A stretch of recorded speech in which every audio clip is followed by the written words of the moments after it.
Ladies and gentlemen, hello and welcome to the PrimateCast. 1 month ago, primatologists from all over the world descended on Chicago for the joint meeting of the International Primatological Society and American Society for Primatologists. Now in Chicago, we came to hear from the likes of Jane Goodall, Tetsuro Matsuzawa, Frans de Waal, and Gene Altman, and of course, as shown here on the PrimateCast, from all of you, the delegates of IPS ASP 2016, among which here's just a smattering. Ahyun Choi. Je m'appelle Bart Ngubangoi. Amanda Khan. Daniel Haun. Sieni Saraswati. Frank. Cynthia Garay. Satoshi Hirata. Carlene Yonmet. Jan Gogarten. Yena Kim. Brian Hare. Talita Kauf. Tom Gangzi. What do I need to do? Do I participate in the study? Steffi. Henkel. Damien Caillot. Clara. Mariano Hongbeji. Yoon Jong-e. Jeff. Izzy Clark. Liu Jie. Aaron Vogel. Dr. Chris. Yuri Kawaguchi. Hugh Notman. Krista Banda. Noah Simons. Lady Dang. Chris Marsh. Carrie Merrigan Johnson. And of course, I'm your host, Andrew MacIntosh. And I'm Cecile Sarabian. So this is our 48th episode of the PrimateCast, and in the podcast, we're starting our coverage of the joint meeting of the International Primatological Society and the American Society of Primatologists, which is the 26th meeting for IPS and 39th for ASP, actually. And so this conference was held in Chicago. Yay! Yay for Chicago. It was hosted by the Lester E. Fisher Center at the Lincoln Park Zoo. So the main organizers being Steve Ross and Lydia Hopper, who we'll hear from later on in the podcast. So Cecile, why don't you just give us your impressions? That's only my second IPS. I was in Hanoi in 2014, so not an extensive experience of the IPS meetings, but yeah, very interesting, very broad at the same time. So you have to make sure which talk you want to attend. There's so much going on and so many people. Yeah, but great to meet like old and new friends as usual. A wide coverage of countries as well. Yeah, and scientific topics. So I think Japan had a pretty huge representation there again this year, as we did in Hanoi. Yeah, probably the old Primate Research Institute of Kyoto University went to, or not all, but most of us went to Chicago for the meeting. Yeah, so just ghosts in the hallway. I think the people here probably had it pretty easy. Got a lot of work done. Yeah, peaceful time. So IPSs are really cool because it really brings together primatologists in any capacity from all over the world. And right. Yeah. We tried to hit that a little bit through our activities at the PrimateCast. Dutch. Beninese. Republic of Korea. Yes. Statsuni. Hungarian. Scottish. Japan. German. Vietnamese. African. Gabon. Canadian. China. Indonesian. USA. Singaporean. Malagasy. So it's great to be able to talk with people of such diverse backgrounds, and of course, as you can hear from these collages, it's a diverse set of accents as well. Don't you have an anecdote, Cecile, about accents that came up at IPS 2016? Sure, I do have one. One that came out at the Bonobo Curious Party, and Damien Caillot, to not name anyone, told me that he was listening to the PrimateCast and he loved it, but he was wondering, who is this girl with a strong French accent, who is obviously me.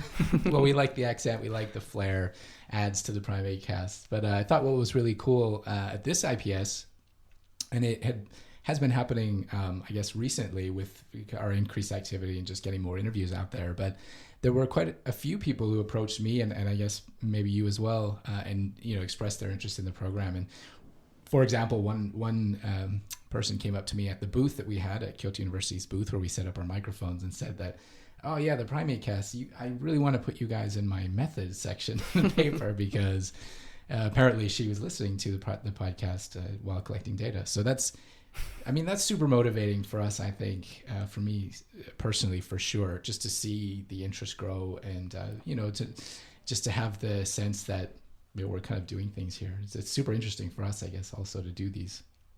And we'll definitely keep representing at future IPSs as well. But the other great thing about being in the podcast here and bringing it to IPS is that we, as you've seen, get to talk to these diverse people. And one of the things we did differently here was try to get a broader range of the IPS attendants, the delegates, at all different stages of their careers. And it looks something like this. Undergraduate. Professor. PhD student. A senior vet. Veterinary, PhD student. Administrative assistant and communication expert, which you cannot get from this communication way, I think. Associate professor. Research fellow. Graduate student, PhD student. Master student. Head of Research and Conservation Education. Postdoctoral researcher. I'm very tired. Doggy. PhD student. Professor. Combined master and PhD student. Postgraduate researcher. Narian. Assistant professor. Associate professor. Associate professor and associate dean. Vice director. PhD candidate. Graduate student in the anthropology department. We're here at the Primate Research Institute of Kyoto University, but in fact those people come from a huge array of institutions and organizations, right? Like academia, but also NGOs, and we also met filmmakers, industry scientists. What else? All gathered here, brought to you from the PrimateCast. Performance University. SINF, France-Ville, Gabon. Nanyang Technological University. University of Leipzig. Orangutan Conservation Program. University of Oregon. Lukuru Foundation TR2 project. SU Atlanta and Duke University. Chumpuchuba Life Trust.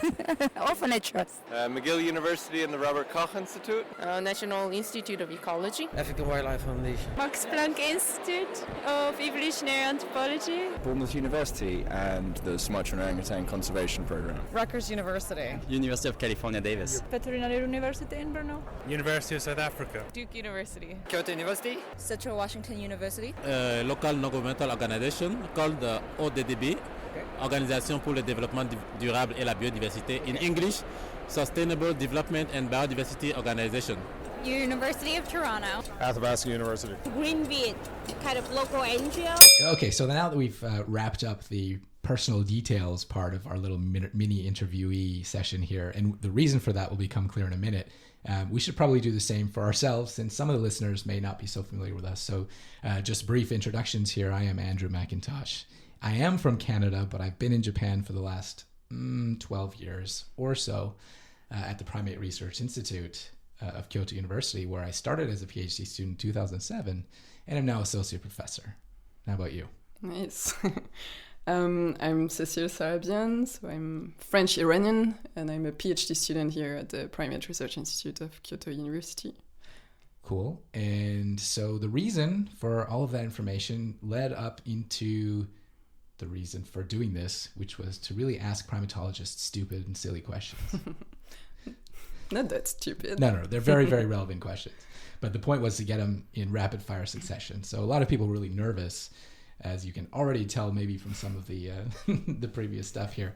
But the first question that we hit them with after all of this was favorite primate. Favorite primate, yeah. Cecile, go. Gelada baboon, so endemic in Ethiopia. That was quick.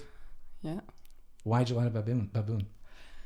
Although I've never get the chance to study them, I've always been fascinated by their physical features and the huge groups they live in on those mountains, the Simian. So it looks like a very nice field site to my point of view. Cool. Yeah. And you? So I have two. The first I have to say, because they're very dear to my professional heart, is the Japanese macaque. Sure. But apart from that, I'm going to have to say the Delacour langur, which is a beautiful primate. Why the Delacour critically langur? endangered in Vietnam. And I've told this story a few times, but I think it was in 2012, I was visiting Vietnam with Michael Huffman on a project related to malaria in primates, or monkey malaria in primates and humans. And we took a trip to the north to Cuc Phuong National Park, and there we found out about a place called Van Long, which is famous for, I guess, kind of, it's an island anyways, these kind of karst limestone cliff areas, and you can actually see the Delacour langurs there, but you have to travel by little rowboat, and you have a guide who's taking you through the marsh. Basically, it's all these shorebirds, kind of misty atmosphere going on here, and we're just trying to spot these, Mike and I, with our binoculars glued to our faces, spot the monkeys on the cliff sides. And of course the guide is like shouting monkey, monkey, monkey in Vietnamese, and we have no idea what she means or where to look. It took us ages, but we finally spotted them. And it's just amazing to see them hopping along the rocks. Such a critically endangered animal, but I really felt like maybe what a bird watcher would feel to find a critically endangered bird, for example. So that really brought back my sense of a need for primate watching. And conservation. And conservation, of course. And so the meetings in Hanoi was all about that, because Vietnam is, of course, represented by a huge proportion of its primates being at least highly or critically endangered. So exactly. So it just really brought that back, that kind of passion back for watching primates. It was cool. Yeah. So let's hear about our interviewers now. The red-bellied gunnun. Sarabian gibbon. Guavas gorillas. Long-tailed macaque. Orangutans. Bonobo. I don't have. The woolly monkey. Ooh, tricky. White-faced capuchins. Cecile, Sarabian. Chimang. Oh man, maybe injury. Greenland snub-nosed monkey. Gorilla. Barbary macaque. That's a hard one. Humans. Red-sanded langur. Chimpanzee.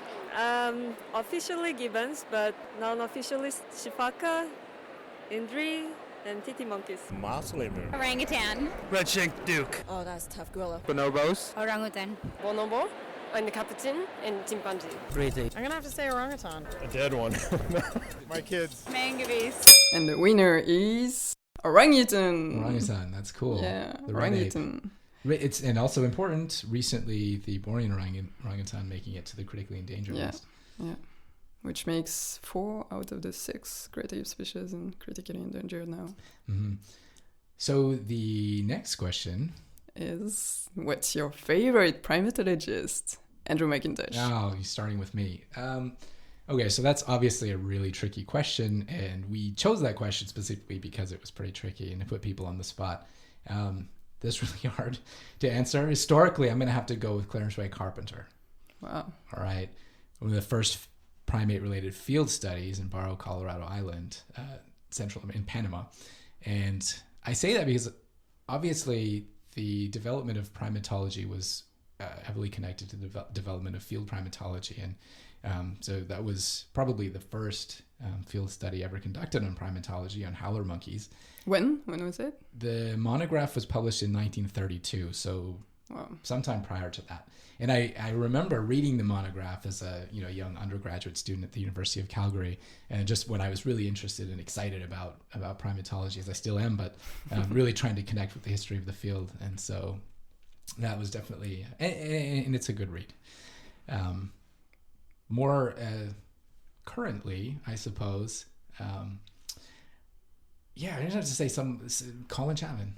But he's someone who's had such a presence in East, or you could say Central Africa, in Uganda, and is constantly putting things out and challenging people to think things differently, and then also pushing both research and conservation, and more recently public health and all kinds of things. And he's also a great person, to talk to, and I think he's really encouraging for students. So yeah.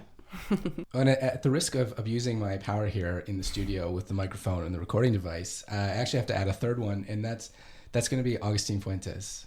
And I think one of the main reasons is that way back, it'll be 16 years ago now, I joined a field school with him while he was still at Central Washington University. Now he's at Notre Dame, and that was in Bali, which became a really special place for me later. But he's just like a rock star primatologist, anthropologist actually. And recently he's been, doing all kinds of things, myth busting in the popular media, for example, on, I guess, biological determinism and race and things like that. And recently, I think just last week, he was honored on the pitch, on the football field of the Notre Dame, I think it's the Fighting Irish. Really? Giving him some, so there's some great pictures of him standing, in midfield, all right, receiving something. And there's a cool headline story about that too. But, a lot of people will know him too from the Primates and Perspectives books that he co-edits. And right. I think he's just also one of those super encouraging people. And I've always really enjoyed meeting him at conferences since that field school. And so that's, I'm going to stop there. All right. How about you? Wow. So mine is going to be much shorter. Do we have a joker here? I'm going to say Well, beside Jane and you. Oh, come on. Joker. I can't answer this question. I can't. Okay. Fair enough. Is that what Joker means? Joker? Isn't it like an English word as well? That's what you like throw it's when down. you throw out a card, like it means no response. Okay, fine. End, it means the end. The end. Okay, got it. that was an easy way out. I don't have any jokers in my deck. But only one. Only one? Okay. So here's what everyone else had to say. Oh my gosh, really? My favorite primatologist is Damien Caillou. Katja Lieber. Jane Goodall. Shatton? Diane Fossey. Sapolsky. I have a lot, so I cannot say one. Jean Schaller. Charlie Manso. Favorite primatologist. Oh my God, there are too many. I have so many swimming in my head. Let me think. To be different, I'll say Hans Kummer. It's gotta be Jane. Jane Goodall. Carl van Schaik. Mike Reed. What counts as primatologist? Lion hair? I have no idea. Paul Garber.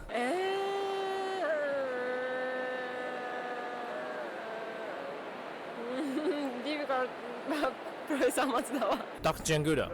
Oh, don't do that to me. I've done it. No. Dr. Wright. Sumatran orangutan. Difficult. I cannot name. Jane Goodall. Alison Behe. Chia Tan. Andrew J.J. MacIntosh. It's a hard one too. Jane Goodall. So Cecile, who was the winner for primatologist? For primatologist. Well, by far, Jane Goodall. Surprise. Yeah. Okay. So the next question we were asking people was best place to do primatology, which ended up giving us a range of answers. It could have been where they're based or where they're doing field work, or it could be a continent, for example. Yeah. So it was a pretty diverse set of answers, but I'll throw it at you. So best place to do primatology. Wow. I would have said perhaps my two most recent field sites in Gabon and DR Congo. Mm-hmm. But like right now, I wouldn't recommend to go there to study primates. Yeah, a little political unrest. Yeah, so it's quite hard. So beside that, I would say Koshima Island, south of Japan. All right.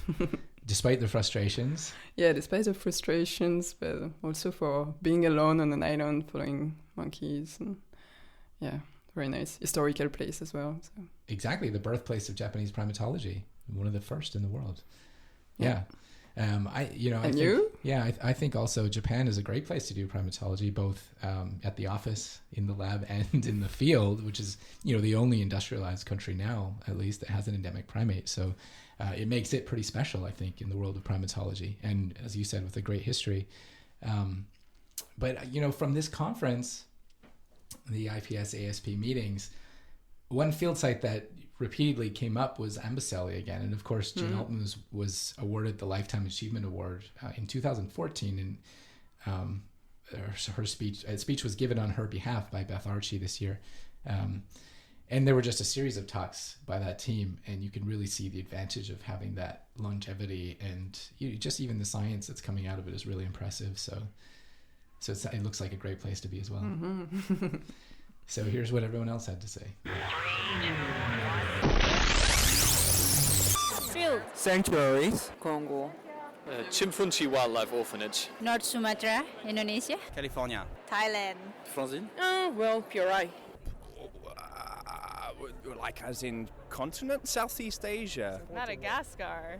Lolaya Bonobo. Indonesia. Split between Thai National Park and Lomas Barbadal in Costa Rica. Panama. Kumamoto Sanctuary? No response. No, I can't really give no response. Ghana. Oregon.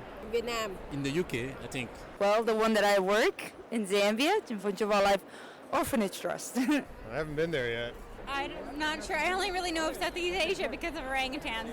South Africa. Ooh, that's really tough. Okay. I really like Peru, but things are changing there. Yunnan could be the best place. PRI? Sorry. Belize, I'm Uganda. Indonesia. In my country, Madagascar. Oh, Lolaya Bonobo. And the winner is Indonesia. And if we actually include Southeast Asia, the continent, in this, because actually those people probably meant Indonesia, then yeah, Indonesia by far, which match actually the primate winner, orangutan. Yeah, I think one of the things that's very obvious at these meetings is, so you have the diversity of primatologists, and of course people are usually attached to a subject, a species that they hold near and dear to their hearts, and obviously those species are found in some places. So it's really cool to see the different people representing their species, their study sites, and in many cases their countries, and those are being represented here as well. Okay, so what was the next question we had in our series here? Well, it actually introduces quite good because it's a primate-related possession. Primate-related possession. Like a bonobo shirt, for example. Is that yours? Your favorite primate-related possession? No, mine is a chimp/bonobo/mandrill type 9 fake primate poop. Wait. You have to elaborate on that. Well, you probably know what I mean, but my fake plastic feces that I use in my infection risk avoidance experiments with those primates. Okay, so it's got to be a topper on the list. It's primate related. It is primate related, yeah. And didn't you have one stolen at the last IPS meeting? Yeah, and I never found it back. if anyone's listening, and speaking of stolen property, this year's Kyoto University booth, we had 3 PrimateCast pens nicked. From our, so if you're listening and you've got one of those 3 PrimateCast pens, Kenya 2018, we'll be there. We'll be there, and I'm expecting to get those back. And it just so happens that leads me into my favorite primate-related possession, and I think currently it has to be my PrimateCast coffee mug. Yeah, sure. I love mine too. 2 in the world. And speaking of 2 in the world, at this year's IPS ASP, we actually had the PrimateCast silent auction items to kind of benefit ASP. I think it's ASP's research funds this time. And so unfortunately there are no coffee mugs in there, but 2 lucky people came away with some t-shirts, a tote bag, and a few odds and ends, including 2 pens. So don't have to return those ones. But what you can return to us is a picture of yourself wearing the t-shirts and your other items at theprimatecast@gmail.com. Yeah, and we'll try and put it up on our Facebook page. So we're going to pay attention now if you who got the silent auction items are actually listening here. But here is what everyone else owns. Chimpers. An old painting of a golden lion tamarin. T-shirts. A 3D printed spider monkey skull. Just orangutan. Toby, I torka. A lemur stuffed animal. Nothing. I don't have anything good there. Nuts, stay correct. A pet chimpanzee. I just bought the lemur doll. It's a bonobo shirt. 2 years ago, I took a picture with Jane Goodall, and I sent the picture to my mother, and she printed it out and made. Anyway, she made it something with that. Monty's colony. PhD course. This t-shirt. I was looking at it. This t-shirt. It took me a while, but what I'm wearing. A necklace. Primate graphics by Niklaus Heep from Zurich. I have some stationery with chimpanzees picture. I have a monkey from Jamaica that if you pick it up, it squeals. It's a stuffed toy. Fake. A gorilla holding a thing of poop, like a plush poop. 0, nothing. Earrings. Of chimpanzee. It's really hard for me to answer this question. A chimpanzee mug, and the handle is its arm, I guess. I have a ton of t-shirts of IPS from 2010 until this. Yeah. My favorite thing is the monkey dance. So we dance look like monkey. Contact.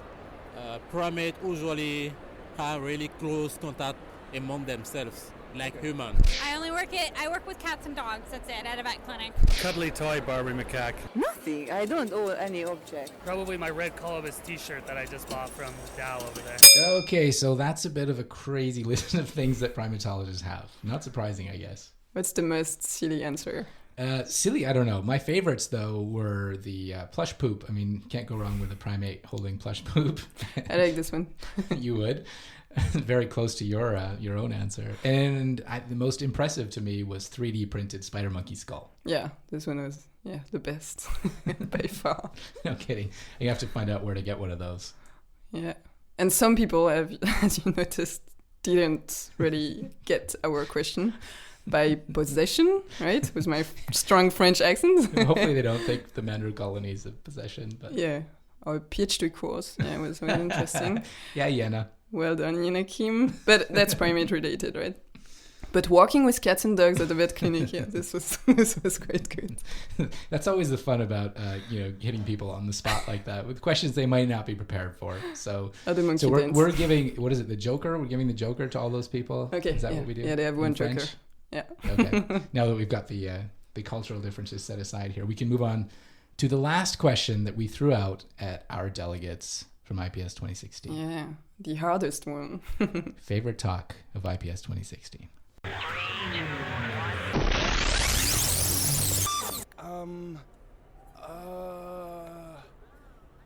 going to say James Askew's talk on orangutan terrestriality, but it's kind of a joke. No.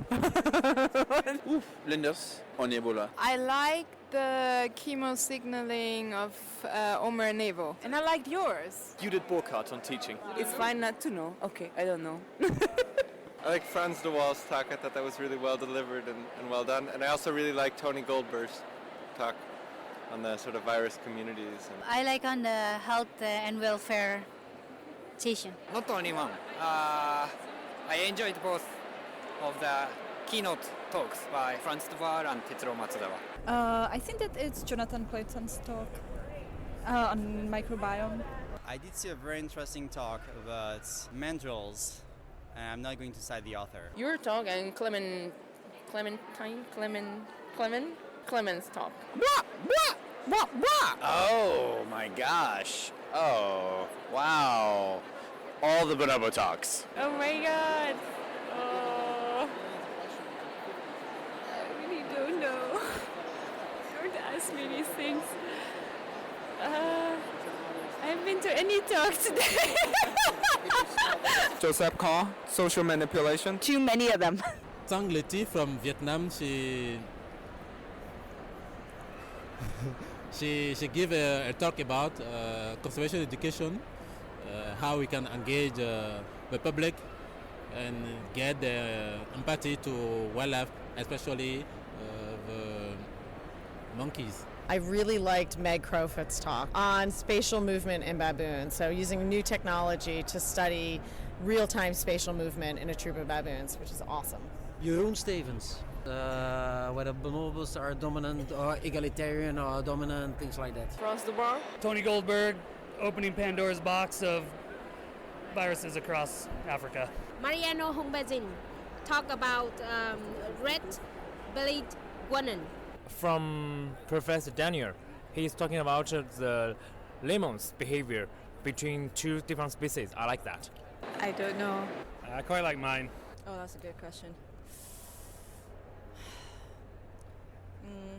There was one about health and monitoring. That one was really good. Of apes of Africa, obviously. Your talk was great. Franz de Waal's plenary talk, it was really nice. It was really interesting. And then, of course, in Goodall's talk, like she didn't have any PPT, but it was really good. Like, no one can do that without PPT. That was so interesting. It would have to be Goldberg's on, I can't remember what it was on, the genetics. Ooh, yours. What is her name again? I forgot her name. Elise Lotaber. She's from Stony Brook. I forgot the title. I know. I just met it today. I didn't know. I remember it. Okay. I promise. Thank you so much. I like. Ours tomorrow. And also, I really like James Hyam's talk. Okay, Cecile. So who's our little winner here? The big winner is Franz de Waal keynote talk. Yeah, Franz he's such an awesome public speaker, and obviously he's done a lot of really cool work as well, written a bunch of really cool books, and is just engaging people all over the place. Yeah, and just beside him, there is Tony Goldberg's talk. Yeah, also a really good one. And if you include the session that he was in, which was the health monitoring and disease awareness session that I think it would have added a few more ticks to his name. So also really cool. And I'll go out on a limb and say that was definitely one of my favorite talks as well. As Noah Simons mentioned in the little collage there, opening Pandora's box of viruses, something that we definitely need to keep our eyes on, and really important stuff going forward. Yeah, cool. How about you? Oh, so my pick would be among the talks I attended, and of course not the best talk necessarily of IPS 2016, but maybe the best one. They're all great. In terms of clarity and quality, I would say yours. Oh, come on. You don't have to do that. I'm not paying you. Really, audience, I'm not paying her. On parasite pressure on primate social systems evolution. Yeah, and I would have said exactly the same if it was another person in front of you. Okay, well, in front of me. In that case, then I'll accept. Thank you. But as you said, there's tons of good talks. You can't see them all, obviously. It's super busy with all the sessions concurrently happening. Sure. And I was really impressed by a lot of the Ambaselli stuff, and there was just a lot of really cool talks. Yeah. So, not that it matters, but I want to congratulate everybody that was at IPS and attended. And thanks to all of these little interviewees that we had, because, well, the people were not small, but the little interviews we did. Because that, I don't know, it just added an extra little bit of flavor, I think, to the podcast. And it was fun to do. Yeah, very fun to do. So, IPS ASP 2016, I guess if we just want to wrap things up, we've got Steve Ross and Lydia Hopper coming up in an interview next. But just to kind of continue with our own impressions, I think there are 1,500 delegates or something. Yeah. Don't remember what the country count on that was. And in this Congress, we had Lifetime Achievement Awards presented to Gene Altman from 2014, and this year to Jane Goodall. Yeah. Woohoo! Of course. I mean, since the time I was expecting this, or maybe at least since Hanoi 2014. Yeah. Yeah. I think it's well deserved. Definitely well deserved. And we also had Frans de Waal, who was given the Distinguished Primatologist Award this year from ASP, which led to the keynote that he gave. And I think in 2014, the ASP award for early career award. Sorry, was given to Katie Hines. So she also had a talk. Yeah. Which was really well received in this Congress. What else was going on? What else was going on? What I would like to know, what's your positive and negative takes? Yeah, sure. On IPS 2016 in Chicago. Oh gosh. So I just mentioned that for me, a real positive was the scientific program. So I felt really engaged. There was a lot of stuff happening that was kind of in my own wheelhouse, and I was really interested, especially there were 4 different sessions, I think, that were loaded with disease talks and health talks and things. So the scientific program for me was really good. And of course, it being in the United States, technically, the conference was pretty straightforward. So you didn't have too many things going wrong with computers and projectors and scheduling as well. So that seemed to go pretty smoothly. As on the downside, I don't know. I mean, one of the things that I noticed, a lot of people bundling up because it's freezing inside. Yeah, it was freezing. So I agree on this point, and I would like to add, I think the only session where we're not freezing in the room was the conservation session, and I was thinking, they turned it off for a while. And then by the end of the session, it was on again, and we were all just freezing. It's middle of the summer, so, well, we truly hope that Nairobi 2018 won't be like this. Well, I guess we'll see. But so positives for you then?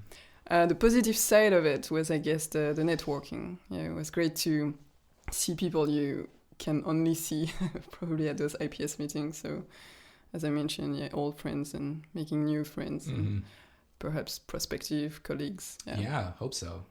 Yeah. Definitely one of the best things to take away from these events. And just before, we should probably mention, just before the IPS kicked off, IPS ASP, you also attended the Understanding Chimpanzees Symposium. So this year the theme was Chimpanzees in Context. Yeah, right. The 4th of in this series, which started back in 1986, which was launched by Jane Goodall herself. And And this made actually the switch of our career from primatologist to an activist, conservation activist. Yeah, which she mentions on the podcast. Yeah, so it was 31 keynote speakers, I think, presenting on different topics ranging from cognition to conservation and all that. And that was also an opportunity for many students, but not only students, to present their works through an e-poster, a chance that I got. It was kind of new, so what was the experience like for you? Yeah, that was interesting, but I guess I'm not sure I used the platform of this very well because I wasn't familiar to it. Sure. But now that I know, I'm all prepared for the next one. Yeah. But you had a chance to interface with some of the leading researchers in that was great. Yeah. Franz de Waal, I remember, came to my poster. He was very interested in this question of testing disgust in chimpanzees. So very fruitful. Yeah. Good. And I saw on the Lincoln Park Zoo website, they're already I doubt they're already planning, but they're looking ahead to 2026 for the next one. Nice. I'm sure Steve and Lydia are probably just happy to relax for a little bit. Okay, but so on Steve and Lydia, maybe we should get right into that interview. All right. Oh no, Professor Matsuzawa. I was told no visuals. No visuals? Okay, just the photo. So, experiences. IPS 2016, ASP, Chicago, Navy Pier. When did that start? I actually remember it starting quite a long time ago. It started at an ASP meeting in California. And I remember the closing reception was in some sort of pecan forest. And I was approached actually by Steve Shapiro and Nancy Kane on the bus ride back. They sat behind me, tapped me on the shoulder and say, hey, we have a proposition. And it grew from there. But it actually didn't take that long, I think, for us to decide that it was something that could be really great. We could do it in a way that hasn't been done, bigger. We were in a central location so that we could get as many people here as possible. And frankly, we were very proud of the fact that a place like Lincoln Park Zoo could be the host for the first time. A zoo could be the host of a joint meeting. So that was exciting to us as well. And that was also, so I guess coming back, I don't remember the time gap in there. We talked about it last time you were on the podcast, but from one of the first Chimpanzees in Context meetings, and then you were able to have another one here. It was a realization that maybe in some way I regret now that that we could join these two meetings. Everyone's going to be in town for the symposium. Let's just tack on 1,500 people meeting at the end. We won't be any worse for wear. I think both Lydia and I had moments of regret about that decision. Especially when we're on the 10th day of conference hosting. But still, I do think it ended up working that way, and that we ended up being able to attract, really for both meetings, a really high quality group of speakers. So Lydia, you have been at Lincoln Park Zoo now. I guess it's coming on 4 years, and then maybe towards that. Half of that time you've been heavily involved probably in the organization of this, so yes. How's that been? So when I interviewed for the position at Lincoln Park Zoo 4 years ago, hosting this conference was one of the things that Steve asked me about in the interview. Yeah, it was very sort of central at that point even to the role that this would be coming up, this would be a great honor for the zoo, and that I would be involved in helping to organize and host the event. And at that time, 4 years ago, it seemed like an incredibly exciting opportunity and something I'd been involved to smaller degrees in helping with smaller meetings, but nothing on this scale. And I thought it was a fantastically exciting opportunity. And so really for the first couple of years, it was some logistical things. In fact, I think the venue, Navy Pier, was already secured and reserved before I even started at the zoo. Oh, wow. So the planning really starts, it's like the Olympics. It starts many, many years out. And then I would say over the last couple of years, it's sort of ramped up. And then the last 6 months, it's been everybody on board. I mean, you're talking to Steve and I today, but really this has been an amazing team effort from the whole of the Fisher Center team, and particularly in the last 6 months, they've all had different jobs and roles to help sort of put together this great meeting of so many people. And it seems to have come together, which has been really nice. So, Steve, from your perspective, how's it all come together, and how's the week gone for you guys? I mean, I from attending a number of past meetings, we haven't really seen very many of the technical difficulties, for example, that tend to crop up at these big meetings. But right, and that's one of the things we've done at the last several IPS and ASP meetings is to evaluate those meetings and what's gone right and what's gone wrong. Mm-hmm. And we sort of steal all the great ideas and make sure that those problems that have faced some of the past meetings have them in there. So and that comes with investment, mm-hmm. right? So we've invested the resources necessary, in this case sort of the funds, to make sure we have a high quality professional tech team so mm-hmm. that we don't have AV problems. And we pay the funds to make sure we've got high speed internet, for mm-hmm. instance. So that's been great, yeah. A lot of that comes with that early decision that we're going to work with Navy Pier, who's of course been our host organization. And they themselves have access to all these professional organizations and vendors and so on. And in some ways that made the planning a little bit more challenging, but in mm-hmm. other ways it made it a lot easier because we didn't have to go out and search each of those groups ourselves. So I think AV would be something that we were really nervous about, but by noon on Monday we knew it was going to be no problem. Okay. And have you managed to get any of your own ideas out here during this conference, your own work, Lincoln Park, or has it really just been on the organizational end? Right. Lincoln Park Zoo, I think, is really well represented. The Fisher Center, I'm really proud of the team here because they've presented posters, they've given talks on a really wide scope of research. That's something that I think we're really proud of at Lincoln Park Zoo is that we're doing touchscreen work with a number of species, we're doing conservation work in Congo. We're doing behavioral economics and so on, and we've got a load of researchers presenting that mm-hmm. work. Now, I should say myself, I didn't give a single talk this one, which is strange because I think I counted this is 22 primate meetings in a row that I've given a talk until today. Wow! So the streak is over for me. That's the cost of being in charge. That's right. But I know that Lydia and a number of other Fisher Center scientists really represented us well. Okay. So following that up, Lydia, how has the conference been academically for you? Oh, it's been fantastically interesting, and I think selfishly there's been my interest is social learning, and there have been a number of symposia and sort of contributed papers on that topic, both studying captive and wild animals. So personally it's been incredibly exciting, but actually talking to other people here, they've also seemed to have found a number of talks have interested them. And in fact the one complaint, if you could call it that I've heard from people is there are too many talks, yeah. and they don't know which to go to and when, and you're having to choose. I mean, that's true for many IPS meetings with mm-hmm. this many concurrent sessions, but I think that's not a bad problem to have. And as Steve mentioned, I spoke in a symposium on Monday, and I initially was reluctant to accept that invitation because we were hosting, but it seemed like such a great lineup, and it seemed a really nice opportunity to be both a host and a participant, mm-hmm. and it's been great. But as Steve mentioned, I mean, seeing our research assistants and our research scientists also present throughout this week, both in the poster sessions and talks, it's really nice to see our science represented as well as just being mm-hmm. the hosts. Right. So just to close out, I'll ask both of you in succession here, but so what are you going to do to kind of chill out from this experience? Oh, no, I have planned that probably as well as I have planned this meeting. So we're taking the next couple days off work, Monday, Tuesday, and then actually at the end of September I have a short holiday planned to Southern California, although I thought it was an entire holiday, although I think I've already lined up 2 zoo visits to see chimpanzees while I'm away. So it turns out you're always a primatologist. But that's right, wherever you go. Wherever you go. But no, that will be great. I thought initially I didn't want to go immediately because I thought I might be tired, and I'd like to get.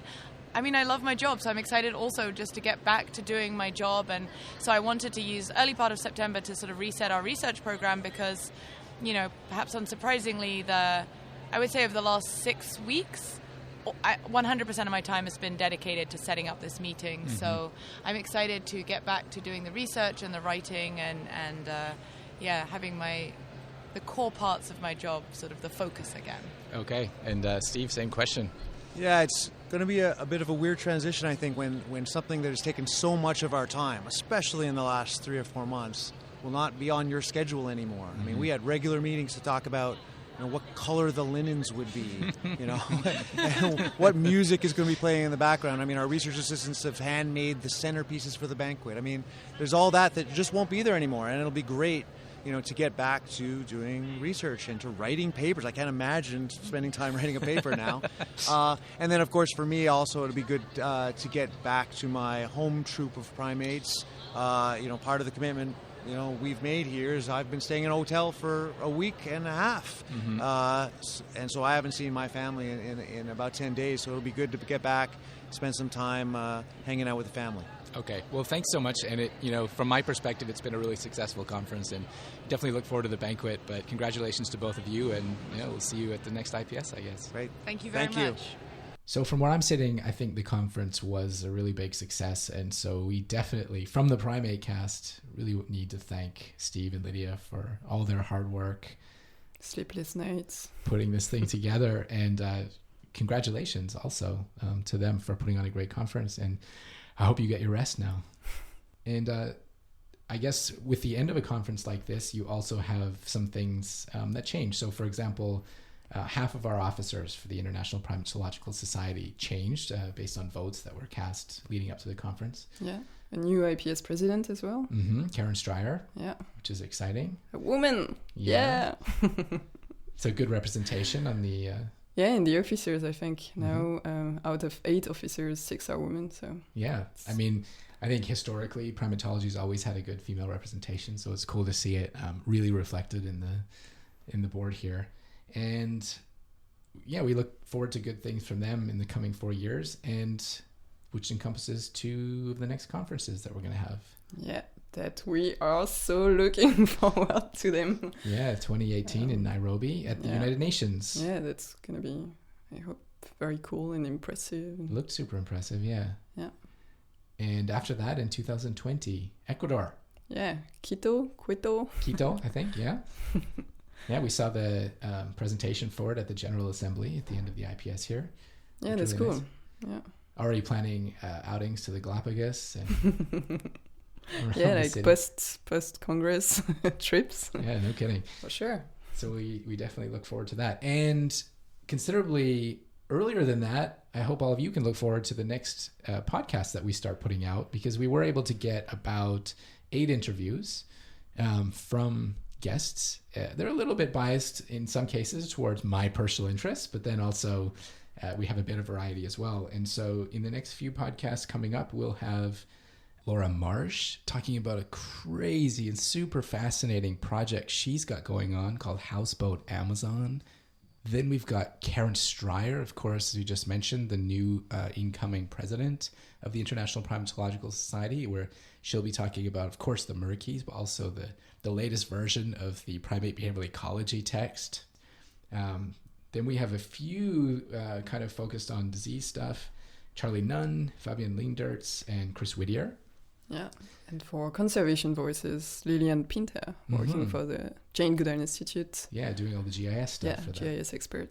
And just because we were situated next to each other, and I always run into him at conferences, I did a little interview with a sales representative from Low-Tech, kind of in relation to the GIS stuff there. So we'll be putting up his interview, just a little bit of information on the company and the products in the coming weeks as well. So I hope everyone stays tuned.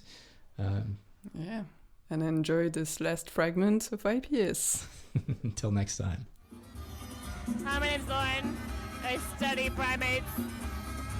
This is Cedric. Hi. He also studies primates. What do you think of the PrimateCast? I've listened to it so many times, and I love it. You have been listening to the PrimateCast, a podcast series dedicated to the study and conservation of primates around the world. Brought to you by the Centre for International Collaboration and Advanced Studies in Primatology of the Primate Research Institute of Kyoto University. Visit us online at www.cicasp.pri.kyoto-u.ac.jp/news/podcasts and follow us on Facebook at www.facebook.com/theprimatecast and on Twitter at theprimatecast.